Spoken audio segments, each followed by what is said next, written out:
समुद्राची देणगी, तव्यावरची कला, मसाल्यात उमटते चवीची कथा.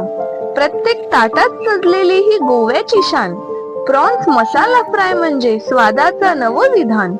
समुद्रातून आणलेले झिंगे जेव्हा मसाल्यात लोळतात, तेव्हा तव्यावर जणू उत्सव साजरा होतो. तो लालसर रंग, तो सुगंध आणि ती चवदार ओढ. प्रॉन्स मसाला फ्राय देई जिभेला खरा स्वाद.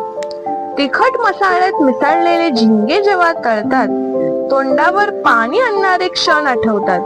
हा पदार्थ नाही, ही भावना आहे गोव्याची. स्वादात दडलेली नाळ आहे समुद्राची. प्रॉन्स मसाला फ्राय म्हणजे फक्त जेवण नाही, तो समुद्राचा आशीर्वाद जो प्रत्येक थाळीत दरवळतो.